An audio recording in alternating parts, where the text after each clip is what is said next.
Bueno, y el último paso, luego que realizamos la prueba de unidad, son realizar la prueba es integrar el sistema, digamos, de forma completa. Así que avancemos. Primero, el diagrama de componentes, digamos. Usted dice que se agrupa clases por tipo de componente, que pueden ser ficheros Java, ficheros en C++, depende del lenguaje con el que estén trabajando. Pero el diagrama de componentes es que cada clase activa se le asigna un componente que sea ejecutable, un componente describe un elemento físico del sistema.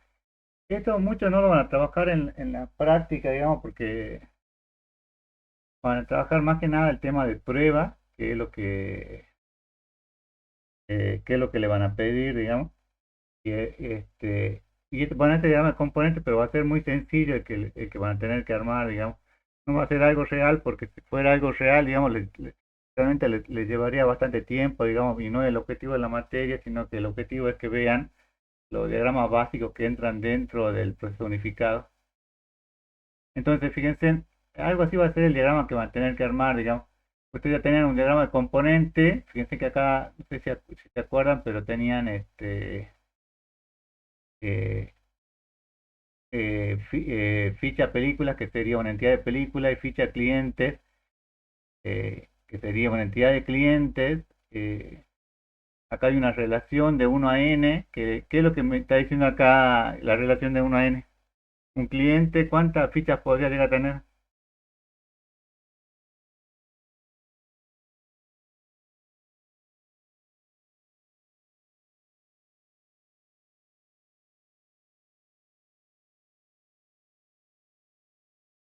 ¿Podría repetir la pregunta? Fíjense, ven acá esta flechita que está acá, que sale de cliente con ficha película. Ven que hay una flecha acá, no sé si llega a ver. Sí, profe. Esa sería la interfaz, ¿no? No, esta sería la cardinalidad. Le está diciendo que un cliente puede tener muchas películas, digamos. Y acá fíjense en ficha, sería como una superclase, digamos. Y ficha película y ficha cliente sería una subclase. Entonces, ¿qué es lo que me está diciendo acá de la relación de la superclase ficha con la subclase ficha película? Una superclase Que un ficha. cliente puede ¿Ah? tener muchas películas. Que un cliente puede tener muchas películas. Bueno, esa es la cardinalidad, digamos, de la ficha cliente con fichas películas. Pero acá ¿qué me está diciendo la relación de fichas con ficha película y ficha cliente? ¿Quién es la superclase Que y quién es la ficha, subclase ahí? que ficha Que cliente ficha la superclase. hereda de ficha. Claro, ficha y la superclase de ficha película y ficha cliente. Y que ficha película y ficha cliente son una subclase de fichas. Ahora, fíjense aquí, digamos, si yo le digo lista ficha película y lista ficha cliente con lista ficha, ¿qué es lo que representa? ¿O qué es lo que está diciendo ahí? ¿Quién es la superclase y quién es la subclase?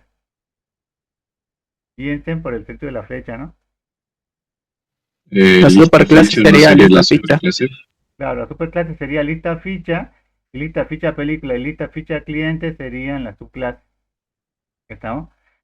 Acá no le ponen acá la flechita, pero le está indicando algo similar, digamos. Fíjense, ficha, ¿qué sería?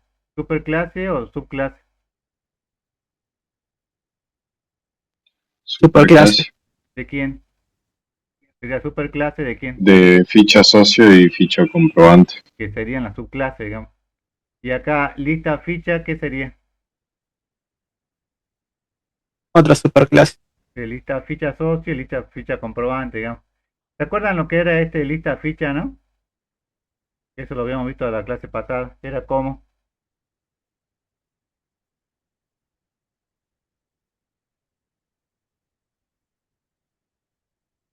¿Se acuerdan o no? Dijimos que era como una especie de vector. ¿Se acuerdan que cuando ustedes iban a mostrar por ejemplo, los correos electrónicos, ¿cuántos correos electrónicos le muestra?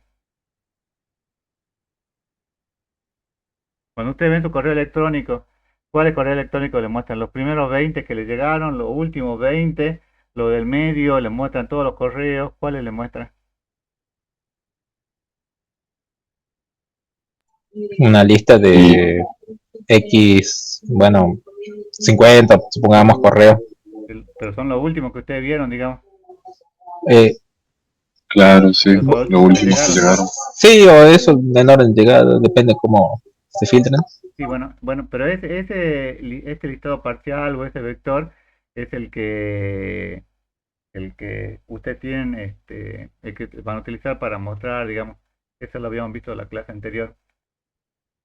Entonces, ese era el 411 que tienen que hacer su diagrama de componente, que tiene que ser algo sencillo, digamos. Tiene que ser solamente hacer este diagrama de componente con las clases que ya habían encontrado en el diseño. Y luego tengo que asignar los componentes a los nodos.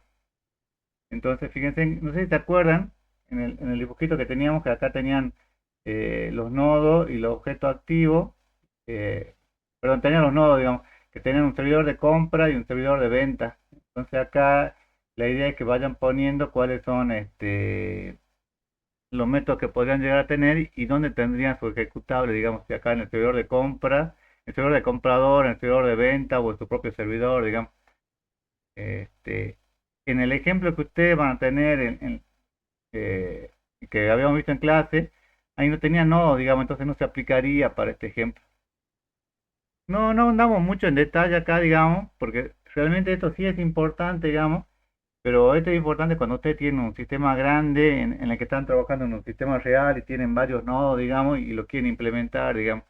Ahora, para el sistema que ustedes van a implementar en la práctica es algo bastante sencillo. Lo único que tienen que decir es cuántos nodos van a tener, si es que llegan a tener nodos, o es por ahora que tengan un solo nodo y lo ejecuten ahí, digamos, en un solo servidor, porque ustedes van a armar algo sencillo, digamos.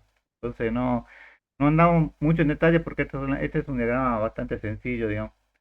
Sí entramos mucho en detalle en lo que vamos a ver ahora, que es el tema de la implementación con el código fuente y en las pruebas que tienen que realizar.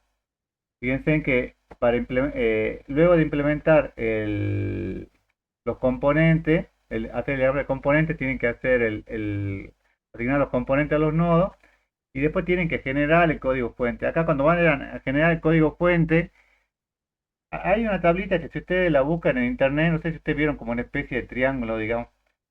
No, es un triángulo, digamos, que lo que le dice es que ¿qué es lo que más tiempo le debería llevar, digamos? El análisis, el análisis, diseño, el análisis, el diseño o la programación. Supongo que ustedes tienen 6 meses para realizar su sistema, digamos. ¿Qué es lo que más tiempo creen que le debiera llevar?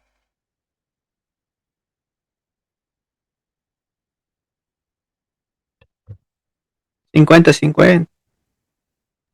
¿El Podría ser diseño? 50-50. En realidad, Mm, la teoría le dice que ahora no debería, ustedes deberían desmenuzar tanto, digamos, en análisis y diseño que cuando vayan a implementar, la implementación sea hacer algo realmente bastante sencillo, digamos, que puedan realizar en cualquier lenguaje. Entonces, un 60 o 70% debería estar en análisis y el diseño y un 20 o un 30% debería estar en la implementación y las pruebas, digamos, ¿no?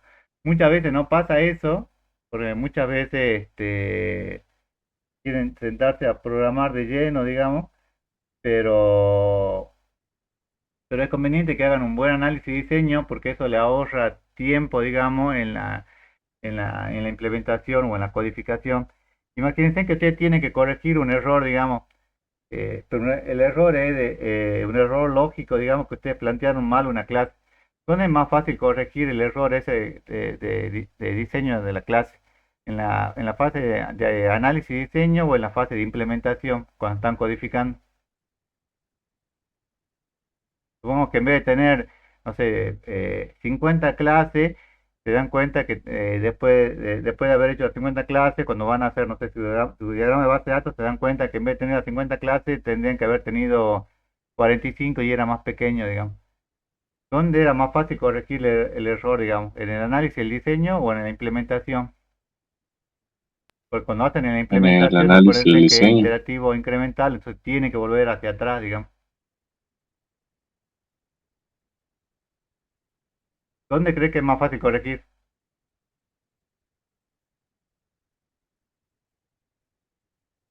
Arte, en el análisis, en análisis y diseño, en el digamos. diseño. Tampoco es para que le lleven, no sé, tienen que hacer un sistema de 6 meses y estén 5 meses haciendo análisis y diseño y el último mes lo dediquen a hacer la implementación y la prueba. Pero a lo que vamos es que tiene que ser más o menos equitativo, digamos, el tiempo, digamos. Y todas las correcciones que ustedes hagan tienen que tratar de hacerlas en el análisis y diseño, digamos, porque es la forma más fácil para corregir, digamos. Y en la implementación, en la implementación tiene que codificar únicamente, ¿no? Entonces dice, la operación en clase de diseño, bueno, acá cuando generan código fuente no tienen que implementarla, dice, tienen que hacer una asociación que recorre una dirección que simplemente una referencia. O sea, ustedes tendrían que escribir la clase ya como una clase abstracta donde ustedes le digan cuáles son los atributos que van a tener y cuáles los métodos. Esto sería si yo, por ejemplo, lo codificara en C++. No sé si ustedes van a llegar a hacer algo de esto en la práctica, digamos, es probable que como ustedes tienen práctica o como tienen experiencia en Java, capaz que le pidan que desarrollen las clases o implementen las clases en Java, digamos. Supongo que lo van a ver así, digamos. Fíjense que el gestor también identifican cuáles son los métodos que tienen y colocan los try y los catch, digamos, para cada uno, digamos. Este sería para actualizar películas, pero no pero solamente escriben los métodos, es como si fueran un método abstracto, digamos. Y luego, pues sí, ya tienen tienen que codificar este, tienen que codificar las clases, pero fíjense cuando las codifiquen, ya cuando hacen una clase, automáticamente tienen que hacer una prueba de especificación o prueba de caja negra. Fíjense, en la prueba de caja negra ustedes tienen aquí una entrada, tienen las funciones que van a realizar y tienen la salida, digamos. Supongamos que yo quiero analizar una función que sea la raíz cuadrada. Entonces yo acá en la entrada yo voy a poner raíz cuadrada de 4. La prueba de caja negra hará una serie de operaciones. ¿Y cuál sería la salida que me tiene que tiene que ser el resultado? Sí, para la entrada de raíz cuadrada de 2. 4. ¿Ah? 2. 2. Ustedes van a probar cada uno de los métodos que ustedes tengan. Por ejemplo, si yo quiero imprimir el comprobante, supongo que sea el comprobante de la luz que veníamos hablando, acá harán una serie de operaciones, armarán el comprobante, lo grabarán en la tabla que corresponde. ¿Y cuál debería ser la salida? ¿Y el comprobante no sería? Claro, el comprobante, la hoja, digamos que ustedes deberían obtener. Entonces lo que hacen acá, fíjense, dice, verifican el comportamiento de la unidad observable externamente, o sea que prueban las funciones, pero desde el punto de vista externo no se fijan qué es lo que hay adentro. Por eso se le llama prueba de caja de especificación o de caja negra, porque no están viendo lo que hay acá adentro, ¿no? Se basan en los casos de uso para enseñar los casos de prueba y buscan combinaciones de actor, entrada, salida y estado iniciales. Entonces podrían probar las combinaciones. Por ejemplo, ¿qué pasa si quiero dar de alta un socio que ya existe? ¿Cuál debería ser la salida? Si el socio ya existe, quiero darlo de alta.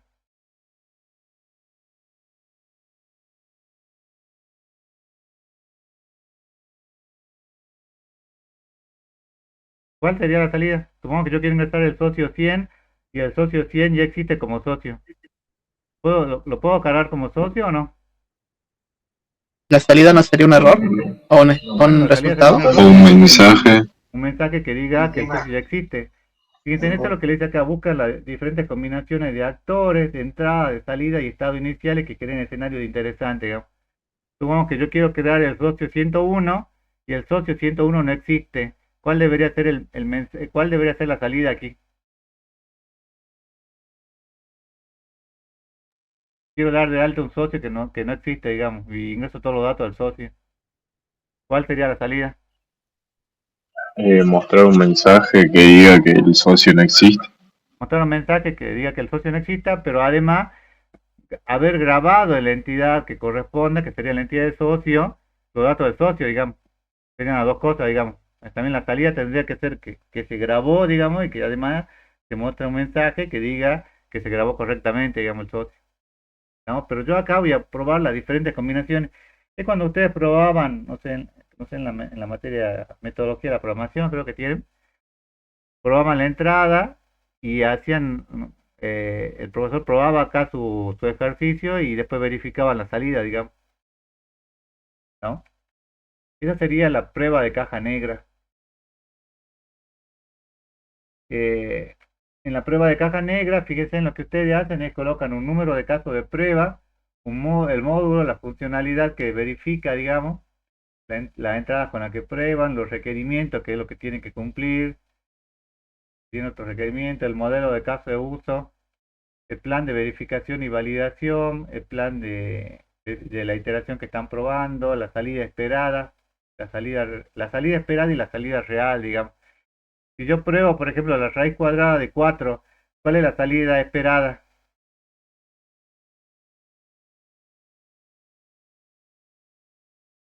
Para raíz cuadrada de 4, ¿cuál es la salida esperada? 2. 2. Pero la salida real puede ser que salga 3, digamos. Si sale 3, ¿es correcto o no es correcto? No. No. Después, el rol que es responsable de la verificación, digamos. Es conveniente que la misma persona que realiza este, que realiza ese módulo o ese método sea la misma persona que lo pruebe o no. O sea, que el mismo que codifica sea el mismo que realice la prueba. ¿Es correcto No. o no es correcto? Tendría que ser otro. O sea, No es obviamente correcto. la primera vez que el programador, digamos, que codifica ese módulo lo va a probar, digamos, para ver que funcione, digamos. Pero esta prueba de caja negra, lo que debería ser, lo que debería, lo correcto, digamos, sería que la persona que realice la prueba sea otra diferente, digamos, a la persona que lo haya codificado, digamos, porque si no, puede ser una prueba que esté sesgada. Estamos supongamos que el programador quiere terminar porque se quiere ir, no sé, tienen que ir a jugar a la pelota o lo que fuera, digamos, y y él prueba hace una prueba, una sola prueba, la prueba le da bien, entonces le da como que el sistema funcionó, que la prueba se realizó correctamente. Mientras que si fuera un extraño, el extraño probaría valores que sean críticos y entonces el resultado podría llegar a ser diferente, ¿no? También pueden haber, así como había prueba de caja blanca, en la prueba de caja negra se verificaba lo que hay adentro lo que está dentro del método o del procedimiento que están probando. ¿Ustedes veían lo que había adentro o no? En la prueba de caja negra. No, profe. No, ustedes no veían si hay bifurcaciones, o sea, no les interesa si hay un if, un do while, lo que fuera, digamos. En cambio, en la prueba de caja blanca, sí, digamos, bueno, la prueba de cristal, digamos. No sé si llegan a ver acá el dibujito de la prueba de caja blanca, que tiene acá las iteraciones, las bifurcaciones. ¿Lo ven? Ustedes tienen la entrada y tienen la salida y van a verificar eso. Entonces, lo que tratan es de verificar el correcto comportamiento algorítmico, digamos, en los casos de prueba. Garantiza que se ejecuten, deberían tratar de que se ejerciten por lo menos una vez todos los caminos, ¿no? Si yo tengo acá 10 caminos, probar que los 10 caminos por lo menos una vez se realizaron, digamos. Se ejerciten todas las decisiones lógicas, ¿no? Por la parte verdadera, por la parte falsa, probar, digamos. Se ejecuten todos los bucles, ¿estamos? Probar con uno, con ninguno, con 10 dentro del bucle. Se ejerciten toda la estructura interna de datos para asegurar la validez, no solo probar, no sé, qué pasa cuando yo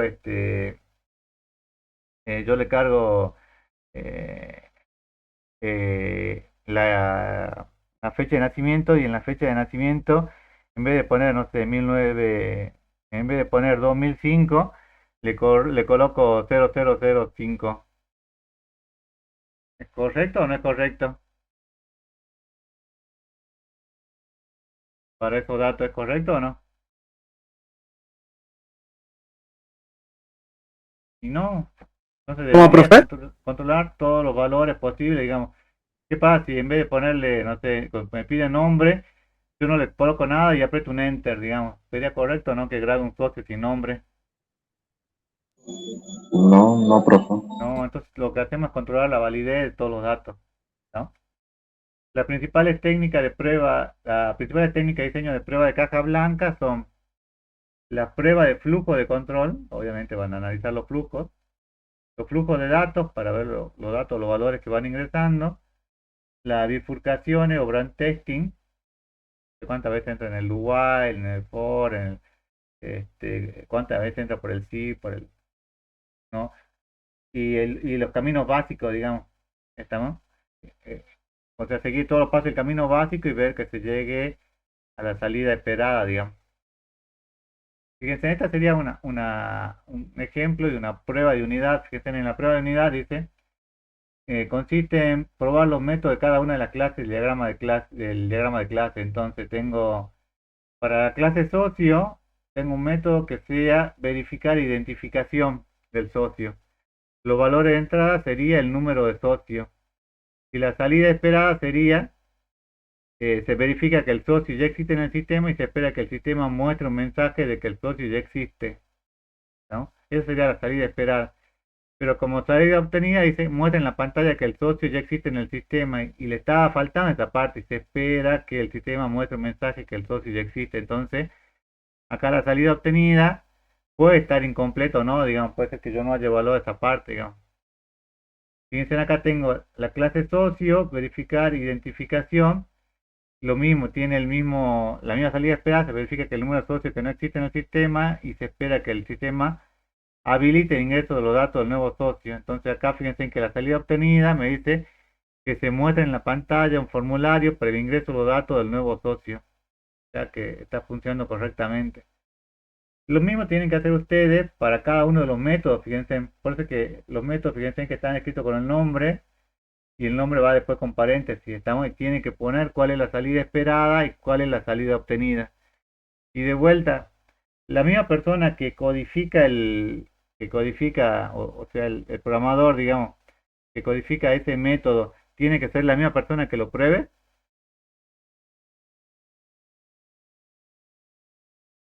¿Debería ser o no?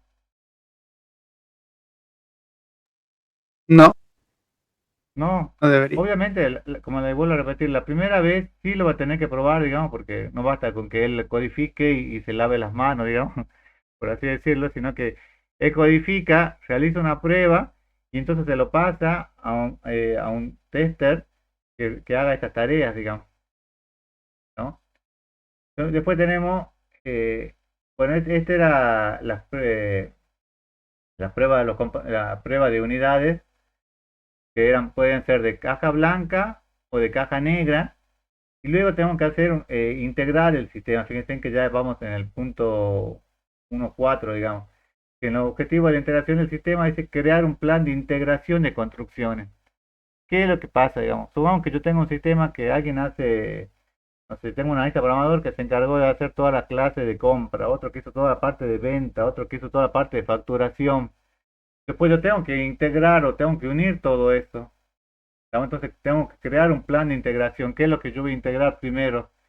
No sé, primero haré las compras, luego haré las ventas y luego haré la facturación o en qué orden, digamos, o haré los tres al mismo tiempo, o haré dos primero y otra después. Eso tengo que trabajar, digamos. Integrar cada construcción antes que sea sometida a prueba de integración. O sea, ir probando por parte antes de ser sometida a la prueba de integración. Y entonces lo que tenemos es, fíjense, antes de integrar el sistema, yo tengo que ver cuáles son los requisitos que se debe cumplir, tengo que tener el modelo de caso de uso, que fue el que hice en la parte de requisitos, el modelo de diseño y el modelo de implementación anterior que puede haber tenido y procedo a integrar el sistema. Una vez que yo ya integré el sistema, tengo que armar mi plan de integración y el modelo de implementación, o sea, cómo se va a realizar eso, ¿no? De vuelta, este integrador del sistema pueden ser, el ingeniero en informática, el licenciado en el sistema, podría ser un analista programador senior, o podría ser algún analista que sea responsable, digamos, que vayan probando lo diferente. Digamos, todo depende del tamaño que tengan,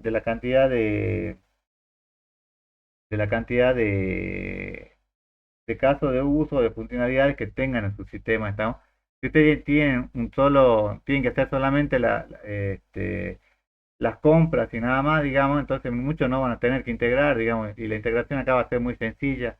Ahora, cuando ustedes tienen varios subsistemas dentro de su sistema grande, la integración sí puede llegar a ser compleja y lo tienen que hacer con un orden. ¿No?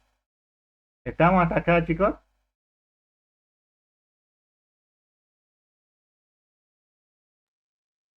Profe, Sí.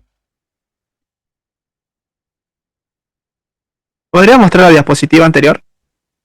Sí. ¿Esa? Ah, esa. Ah, bien. No, está bien. O sea que la otra. O sea, lo que quieren acá solamente es acuérdense que lo que quieren es identificar para todos los métodos que ustedes tengan, ir probando la salida esperada y si obtiene esa salida, digamos. Cuando la salida obtenida sea igual a la salida esperada es porque el método todo está funcionando correctamente, digamos. Y eso generalmente, como le vuelvo a repetir, no debería hacerlo el mismo programador, sino que debería ser alguien que controle, digamos, las tareas que haga el programador, ¿no? Bueno, entonces,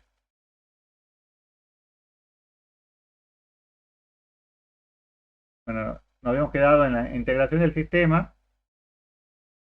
eh, para la integración al sistema,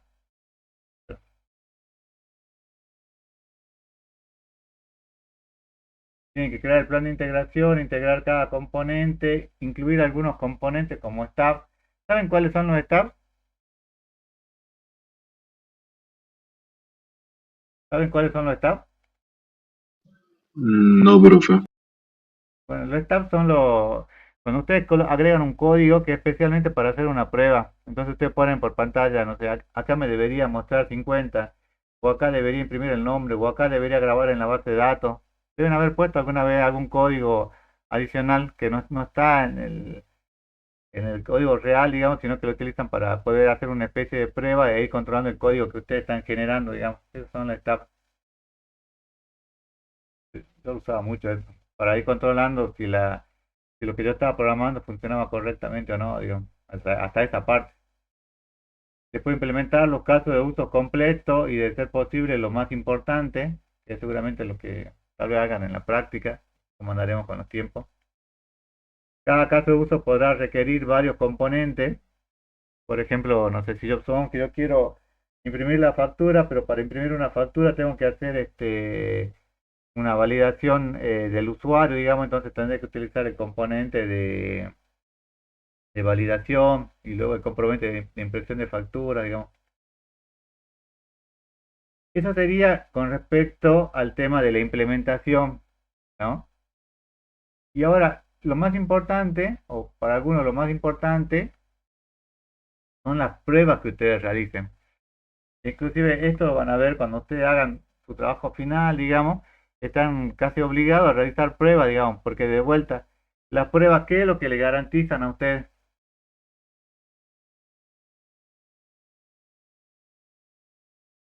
Lo recién lo Valida el dijeron, funcionamiento del sistema. ¿no? Valida el funcionamiento del sistema. Claro, le valida o le valida que lo que ustedes hicieron funciona realmente o no, digamos, entonces, ustedes pueden haber hecho lo mejor del mundo o creer que han hecho lo mejor del mundo, pero nunca han sometido a una prueba y hasta que no hacen una prueba no saben si funciona correctamente o no, digamos. Y fíjense que tienen dos etapas. Planificar y diseñar las pruebas de integración y de sistema y luego realizar las pruebas de integración y de sistema. Son dos etapas diferentes, digamos. ¿Por qué planificar y diseñar las pruebas? Porque es importante que yo vea en qué orden voy a realizar, digamos, las mismas. ¿Y qué diferencia hay entre integración y sistema, digamos? O pruebas de integración y de sistema. ¿Qué diferencia creen ustedes que va a haber, digamos?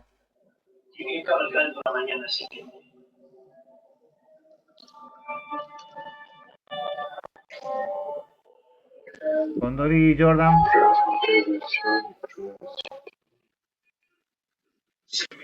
Arce, Alejandro.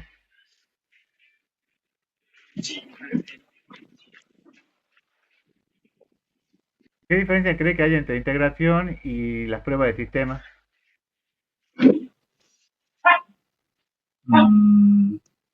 Las pruebas del sistema no serían de ya todo el sistema completo. Y la de integración. como que por partes vendría siendo. Yo lo veo así como que vendría siendo por partes. Sí, la integración sería unir, digamos, los diferentes módulos que ustedes armaron, digamos, las diferentes clases, los diferentes métodos, e ir probando cómo se van integrando entre sí, digamos. Y la del sistema ya sería probar todo en su conjunto y ver que todo funcione correctamente, ¿no? Y luego realizar la misma. Entonces, hay algo que se utiliza mucho, que son los artefactos. Dice que un artefacto es el método o proceso utilizado para cada prueba y se establece un caso de prueba que indica una manera de probar el sistema con una entrada o salida y bajo qué condiciones probar. Dice, los casos de prueba pueden ser prueba de parecidos similares. O sea, yo pruebo con, no sé, pruebo con 200, Juanpe 300, María Luisa 400, Ana Pereira, lo que fuera, digamos. Estoy probando con datos más o menos similares, digamos. Puedo probar de instalación en una plataforma. Supongamos que yo tenga mi máquina Linux y siempre funciona y funciona perfecto en Linux. Y voy a probar en el usuario y el usuario tiene Windows y me aparece desfasado, tiene algún inconveniente, entonces voy probando las plataformas, digamos, principalmente en la plataforma de cliente, digamos, que es donde se van a implementar, digamos. Puedo probar de configuración, ir probando diferentes configuraciones en las cuales tenga, digamos, dependiendo de los equipos con los que esté trabajando. Puede ser de negativo, por ejemplo, buscando que el sistema falle, que sería más o menos lo que hacía su profesor en la prueba de programación, digamos. Por ejemplo, ¿qué pasa si yo ingreso una fecha que no existe o que no es válida? Eso sería, por ejemplo, estoy esperando que el sistema falle utilizando un dato que no sea esperado, digamos. En vez de utilizar, no sé, eh, supongamos que sea para el año de nacimiento, yo tomo que sea arriba de 1900 y él ingresa, no sé, 1520, digamos, como prueba de nacimiento, como fecha de nacimiento. Y el sistema lo acepta, que él nació en 1520. ¿Eso sería correcto o incorrecto? Incorrecto sería. Claro, esa sería la prueba de negativo, digamos. Voy probando por aquellos valores que sean extremos, digamos. Supongo que yo tengo que ingresar un número y el número al ingreso, no sé, tengo para 8 posiciones y ingreso las 8 posiciones que diga 99999, 8 posiciones o ingreso 9 posiciones y veo qué pasa, digamos. Estoy esperando, tratando que el sistema falle a propósito, digamos, para que eso después se corrija, digamos. Puede ser prueba de tensión o estrés cuando prueba el sistema para ver si los recursos son insuficientes o hay competencia entre ellos. Nosotros una vez trabajamos en una obra social y lo que hicimos fue pusimos a 3 o 4 cajeros, cajeras, todos a cargar al mismo tiempo, digamos. Y lo que nuestro sistema funcionaba perfecto, digamos, para un cajero, cuando no funcionaba por 4 perdía datos, digamos. Teníamos que ajustar algunos detalles, digamos, ahí, ¿no? Pero son pruebas de tensión o de estrés que pueden que es necesario que lo hagan, digamos. Puede ser que ustedes hicieron, no sé, un sistema que funciona perfecto, lo prueban con, no sé, con 4 o 5 usuarios, pero después van a probar, después su aplicación funciona excelente, digamos, y hay 20.000 personas que la quieren utilizar al mismo tiempo, no sé, supongo que tengan alguna base de datos ahí adentro, o que tengan, no sé, algún motor de inferencia, o que tengan alguna IA metida ahí, algún modelo de IA que hayan aprendido, entonces, ¿qué pasa cuando los 20.000 quieren ingresar al mismo tiempo, quieren hacer consulta al mismo tiempo? ¿No? Entonces, estas son pruebas de tensión o de estrés, digamos, a las que tienen que someterla para saber si funcionan correctamente, digamos. No siempre se puede conseguir 10.000 personas que lo prueben al mismo tiempo, pero sí pueden buscar la máxima cantidad de personas que le pueden ayudar a hacer estas pruebas de tensión o de estrés, digamos. ¿Estamos, chicos, hasta aquí? Sí, profe. Bueno, fíjense, para los casos de prueba, la estructura de los casos de prueba, tengo que identificar, primero hacer una introducción sobre qué es lo que va a tratar la prueba. Tengo que colocar un identificador, no sé, 1, 2, 3. El dueño o quién hizo la prueba, la versión de la prueba, la prueba 1, la prueba 2, la prueba 3. Las pruebas que son sencillas no hay problema, digamos. Ahora, pruebas que son muy complejas, como por ejemplo sacar un balance, entonces tal vez va a tener diferentes versiones, digamos. El nombre de caso de prueba, de realizar balance, o realizar impresión de la factura, que fuera, digamos. Identificar qué es los requerimientos que van a necesitar, el propósito, la dependencia, el ambiente de prueba o configuración donde ustedes lo van a probar, con qué hardware lo probaron con mi máquina. No sé, que mi máquina es un Windows 5 con tales características, digamos, o un Razer 7 con tales características. Cómo lo inicializan, cómo finalizan y cuáles son las acciones para completar la prueba. Bueno, y la descripción de los datos de entrada. La salida esperada, la salida obtenida, el resultado cualitativo, la severidad. Hay pruebas que son críticas y hay otras que no tanto, digamos. Entonces la severidad puede ser grave, mayor, normal o menor, digamos. Supongamos que por la pantalla me muestra un mensaje, pero el mensaje está, en vez de mostrarme todo con mayúscula, me lo muestra todo con minúscula, digamos. ¿Qué severidad tendría? ¿Grave, mayor, normal o menores? ¿Cómo? Menor no sería. Menor. Pero ¿qué pasaría si, por ejemplo, yo tengo que ir y borrar una tabla de la base de datos porque quiero que automáticamente se cree una nueva, digamos? Y borra, en vez de borrar una tabla, me borra otra, digamos. No se puede borrar, pero podrían borrar algún dato, digamos, que sea crítico, digamos. Eso sería grave, mayor, normal o menor. Borrar algún dato que sea crítico. Grave ya sería ahí en ese caso. Grave. Entonces van viendo cuál es la severidad que tienen, digamos. No todas las pruebas son iguales, digamos. La evidencia, generalmente hacen un print de la pantalla o cómo verifican ustedes que eso se... Si ustedes le quieren mostrar al programador lo que tienen que corregir, digamos, tienen que mostrarle alguna evidencia, no bastan con que diga no funciona, sino que tienen que decirle, mira, no funciona, porque cuando yo quise ingresar este dato me salió este error y le muestran la pantalla, digamos, de error. Un seguimiento para ver si la prueba se realizó correctamente, si después la prueba se solucionó o no. No basta con que yo le diga al programador, hubo tal problema y me lave las manos y nunca más lo vea, digamos, sino que después de cierto tiempo usted le digan al programador, mira, esto no funciona, pero yo quiero que para mañana lo solucione y al día siguiente van ustedes y lo prueban, digamos, y ven que esté solucionado o no, digamos. Y el estado, para ver si la prueba está como no iniciada, en curso o está terminada.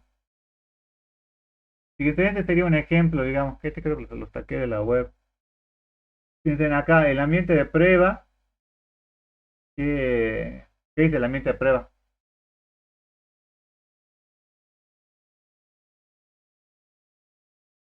¿El ambiente de prueba cuál es? ¿Con qué lo estoy probando? ¿Llegan a ver la pantalla o no?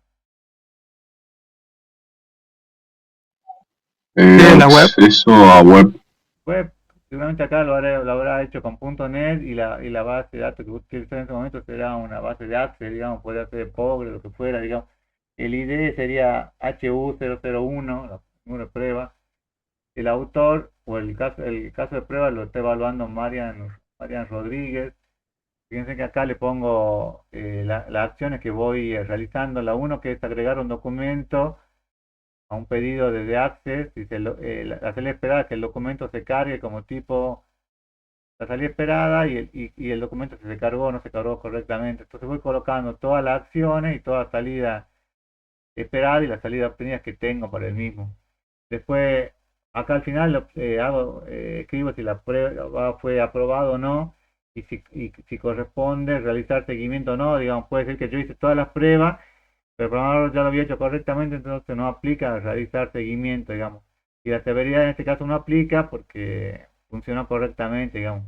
¿No? Y la evidencia no, aunque en este caso podría haber escrito, digamos, de cada uno, podría haber sacado una captura de pantalla para ver que se hizo correctamente o no, digamos, en este caso, como funcionó todo correctamente, no había inconvenientes, ¿no? Ese sería un ejemplo. Y los procedimientos de prueba, y se especifica cómo realizar uno o varios casos de prueba. Son las instrucciones que los actores que realizan la prueba deben seguir. Puede ser una instrucción para que cada individuo realice una prueba manualmente. Entonces tengo un procedimiento de prueba y un caso de prueba. ¿Qué cardinalidad hay para cada procedimiento con caso de prueba?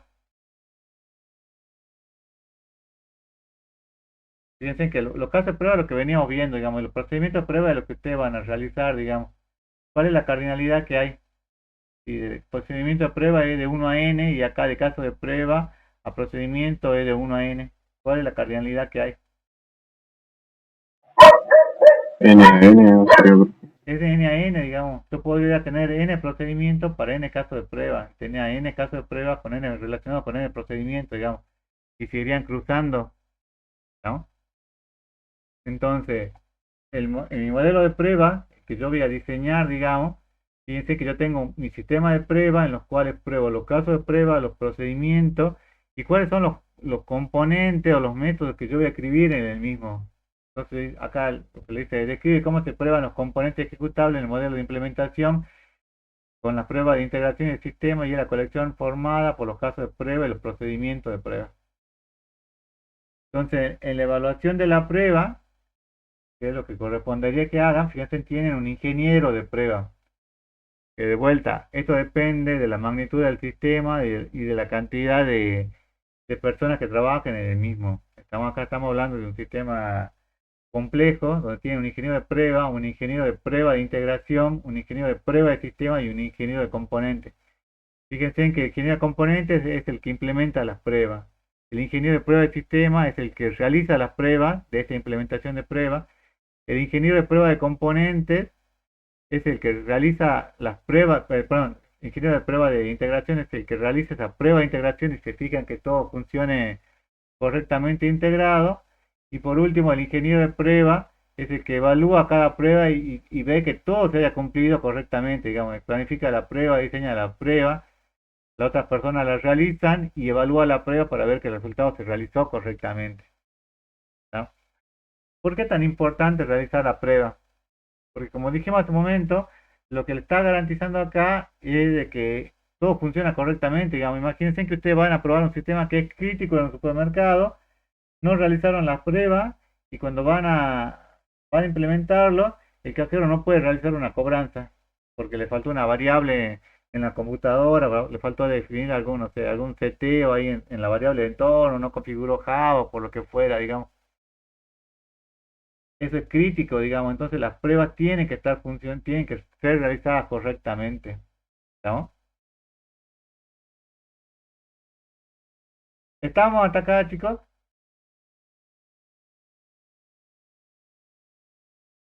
Igual, cuando hagan la práctica de esta parte, digamos, van a hacer mucha énfasis en lo que eran las pruebas de caja blanca o la prueba de caja negra, y van a hacer estas pruebas de integración y le van a pedir en la práctica que diseñen cómo van a hacer, cómo serían las pruebas que deberían realizar para ese sistema. Entonces, cómo el diseñar esta prueba lo que le vas a obligar a usted a pensar es cómo llegar a diseñar las pruebas para que después, siguiendo una serie de pasos, puedan llegar a evaluar que el sistema funciona correctamente, ¿no?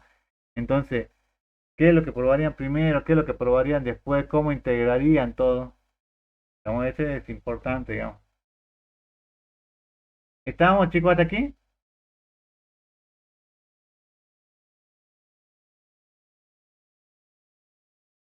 Entonces,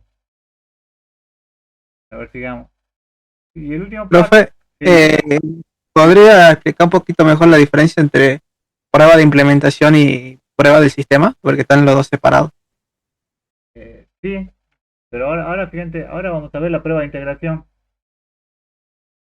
La prueba de integración y después vamos a ver la prueba de sistema. Ahora lo vamos a ver en detalle, digamos, y después de ahí, si queda alguna duda, lo charlamos.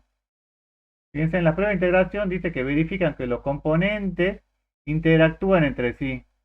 Los componentes serían que yo haga, no sé, un módulo de validación de un usuario y vea que cuando voy a imprimir la factura, ese módulo esté correctamente integrado, digamos, que funcione correctamente. No cualquiera puede imprimir una factura.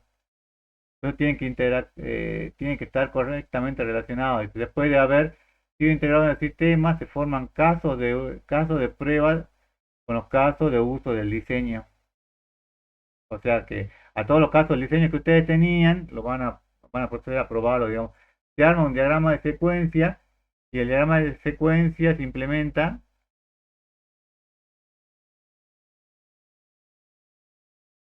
Se hablan de más secuencias y se diseñan combinaciones de entrada y de salida del sistema que lleven a distintas utilizaciones de la clase y en consecuencia de los componentes. No sé si se acuerdan, esto que tengo acá, este dos puntos comprador, ¿qué es?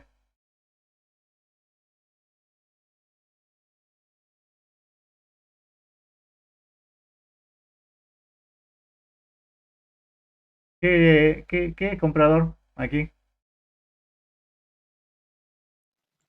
¿Sería una clase o un actor? ¿Qué es? No, un actor sería. Es un actor. Y esto que dicen dos puntos y solicitud de pago, ¿qué sería? Ese serían clases. ¿Pero clase de qué? ¿Qué significa U? Eh,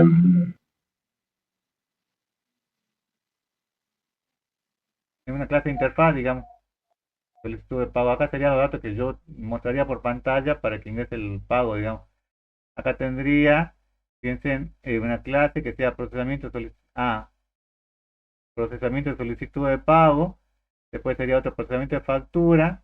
Acá tendría una clase entidad, fíjense en que sería factura. Y una clase que sea confirmación de pedidos, ¿estamos?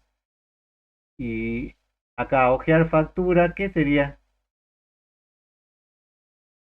¿Sería un mensaje o sería un método?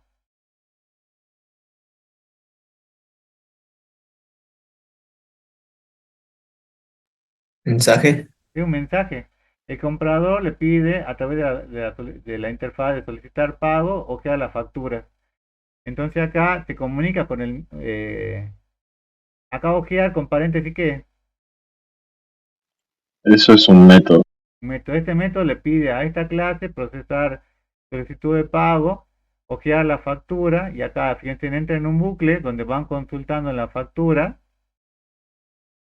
y luego, una vez que obtienen todo el dato de la factura, fíjense que obtienen información de conformidad y confían en el pedido, digamos, grabarían en la entidad de pedidos, digamos, que tienen aquí, que sería para este ejemplo en particular, ¿estamos? Entonces, ustedes fíjense que lo que le van pasando, tienen acá el, el, el actor principal, digamos, que es el que inicia, y acá arriba colocan las clases y le van pasando los mensajes o los métodos a través de los cuales se van relacionando cada uno. Entonces, esto es lo que van a tener que escribir, digamos, para ver cómo se relacionarían los componentes entre sí. ¿Por qué tienen que hacer esto? Porque ustedes tienen diferentes clases, que tienen que probar que las clases que funcionen entre sí de forma integrada, digamos, de forma, eh, supongamos, yo quiero hacer eh,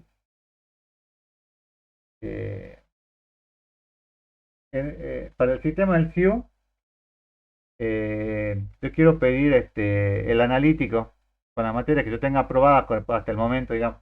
¿Cuál sería acá el actor que inicie esa actividad, digamos? ¿Quién pide el analítico? ¿El alumno, el profesor, El el alumno. de sección alumno? ¿Quién le pide? ¿Quién inicia? O sea, el alumno solicitaría el analítico. Bueno, el alumno solicita, digamos.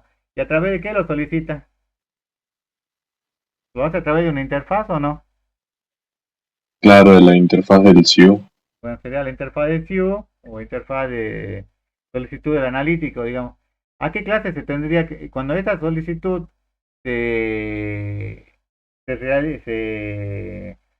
realiza, digamos, a qué clase le tiene que hacer el pedido, digamos? ¿O dónde tienen, esta entidad que, bueno, acá hay de factura, digamos, pero dónde van a ver, cuáles son, en qué entidad se verifican ustedes para el analítico? ¿Lo van a hacer acá en factura o en qué entidad verificarían, digamos, qué es lo que tienen aprobado y qué es lo que no tienen aprobado?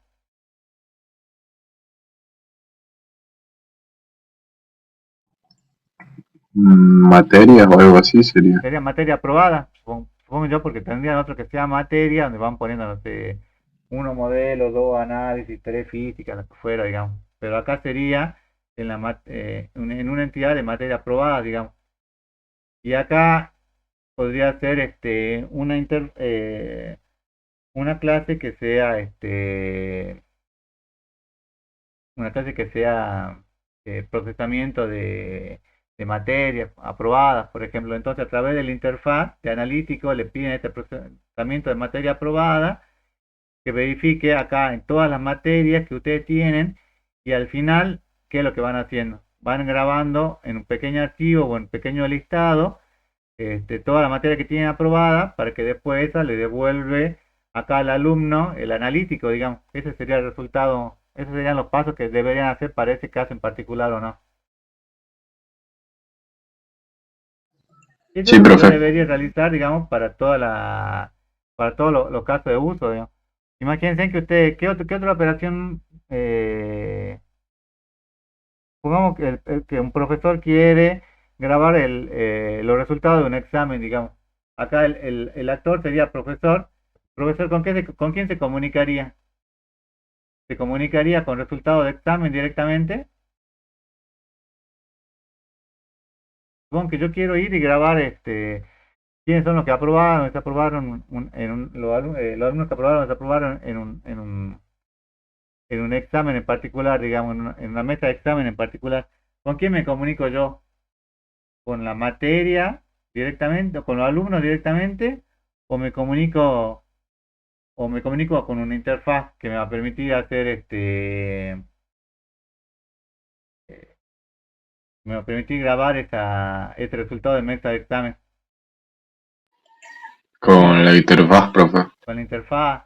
¿Y la interfaz con qué? ¿Cuáles serían la clase entidades que yo necesitaría para grabar acá en la materia aprobada, digamos? Tendría que comunicarme con una clase que sea de alumnos para obtener los datos del alumno. Sí, en parte sí. Alumnos sí, con materias. Sí, también puedes sacar la materia, dependiendo por ahí el docente puede tener varias materias. ¿Y qué más? ¿Dónde lo grabaría yo?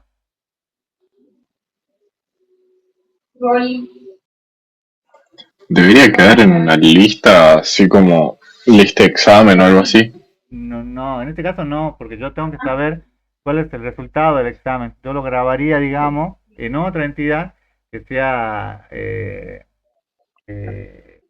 materias aprobadas, por ejemplo. En esa entidad, en esa clase de entidad de materia aprobada, yo iría grabando qué alumno aprobó, no sé, yo le diría, en la mesa de julio, en tal fecha, aprobó con tal nota, digamos, con tales docentes, digamos, y yo voy grabando ahí las materias. Pero yo tendría que consultar en otra entidad también para saber los datos del alumno y los datos de la materia, digamos. Y podría también tener otra entidad que sea mesa de exámenes, por ejemplo, ¿no? Y después al final, nosotros tenemos acá uno que diga cerrar acta, y el cerrar acta va y graba, digamos, esa acta ya en forma definitiva con las notas definitivas que tiene cada alumno, ¿no? Pero yo tengo que atravesar una serie de clases, no es que voy y grabo directamente en acta de exámenes y ya termina ahí, digamos, ¿no? Eso es lo que intenta hacer este diagrama de secuencia, digamos, pero fíjense que yo lo que quiero ver es que todo esté integrado correctamente. Puede ser que yo anteriormente, como precondición, yo haya tenido que haberme inscrito, digamos, entonces yo tengo que ver que por ejemplo, que ese logueo del profesor o del alumno que haya realizado correctamente, digamos, y después que haga ese logueo, recién voy a realizar la operación que yo quiero para ese caso, digamos, ¿no? Este es el diagrama de secuencia o prueba de integración de los componentes, pero voy probando a través de las clases cómo va interactuando entre sí. ¿Estamos, chicos, hasta aquí? Sí, profe. Fíjense que en la prueba de interacción de componentes, yo lo que hago es, lo tengo por ya en forma general, digamos. Fíjense, la prueba de integración que yo voy a realizar para este caso es, se realiza en el ámbito de desarrollo de software una vez que se han aprobado las pruebas unitarias, digamos. Las pruebas unitarias serían las pruebas por cada unidad. Se refieren a la prueba o prueba de todos los elementos unitarios que componen un proceso. Ya, o sea, ya no voy a probar solamente la impresión, sino que voy a probar, no sé, primero el logueo, después la carga de datos, después la grabación correcta y luego la impresión correspondiente, digamos, que hacer todo sola vez, digamos, claro, por unidad.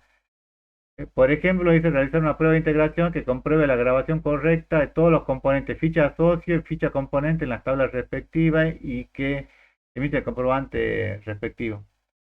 Entonces, fíjense, tengo el número 1, para la clase comprobante, el método sería emitir, estos serían los valores de entrada y se verifica que el socio se realice y acá la salida obtenida sería que muestre en la pantalla que los datos se grabaron correctamente. Acá hubo un problema, fíjense que por eso la prueba 1, verificación 1 me dio como desaprobada. Luego yo hice lo mismo en otra prueba, en la verificación 2, pero de acá ya me salió correctamente que los datos, o sea, habrá corregido, no sé, algún error de que no grababa, digamos, correctamente, entonces acá directamente, acá en la segunda prueba ya se corrigió, digamos, por eso es que después acá me salió como aprobado, digamos. Ahora, ¿cuántas verificaciones tendré yo que hacer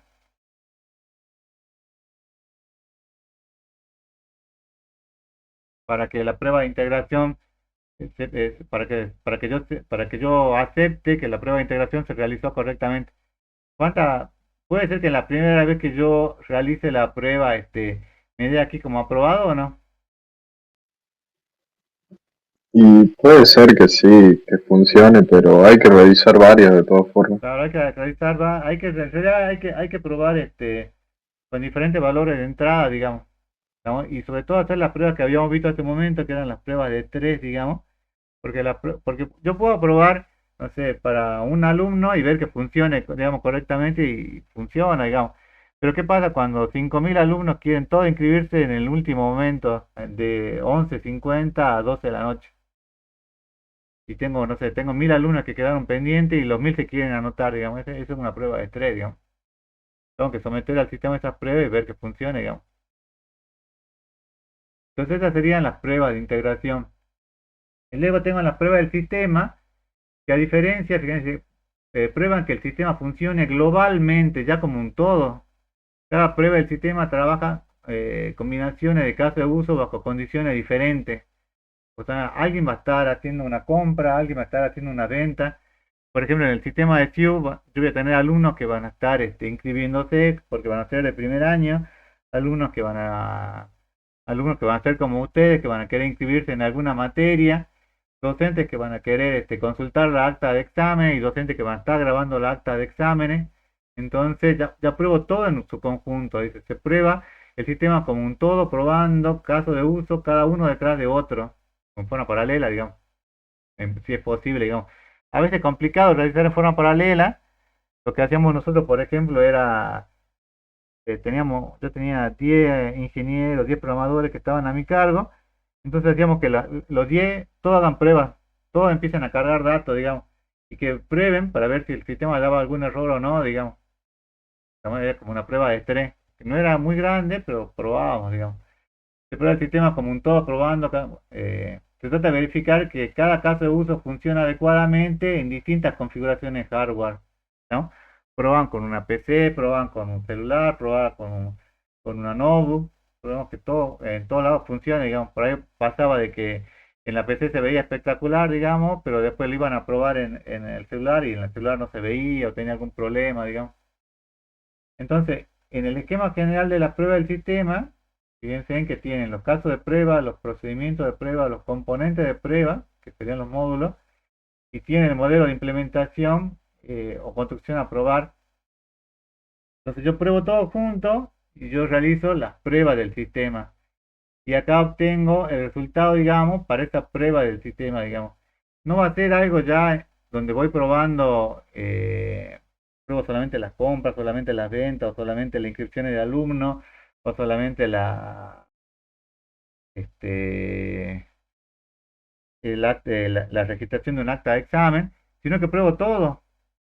Hago una prueba general, digamos, de todo el sistema y veo cuál es el resultado que obtengo, digamos, como fíjense, le dice ahí, se lleva a cabo para explicar la interacción entre los actores y el sistema y se pueden especificar para probar los casos de uso o todo el sistema como un todo, digamos, ¿no? Por ejemplo, probar en forma completa los casos de uso del sistema obra social que sea registrar socio, modificar socio, registrar baja del socio, cobrar cuota, validar usuario, pruebo todo como en un mismo momento y veo cuál que es el resultado que se obtiene, digamos, cuáles son los problemas, cuáles son las limitaciones, digamos. Muchas veces pasa de que yo voy a probar todo y lo que yo probé en mi máquina y funcionaba correctamente, lo voy a probar en el servidor, no sé, que tenga la compañía y a veces no funciona, digamos. Entonces, a veces lo ponen en un servidor en la nube o adquieren más servicio en el servidor que tengo en la nube para que el sistema pueda funcionar correctamente, digamos. Pero tengo que hacer esta prueba de sistema, ¿no? Hasta aquí, chicos, ¿alguna pregunta?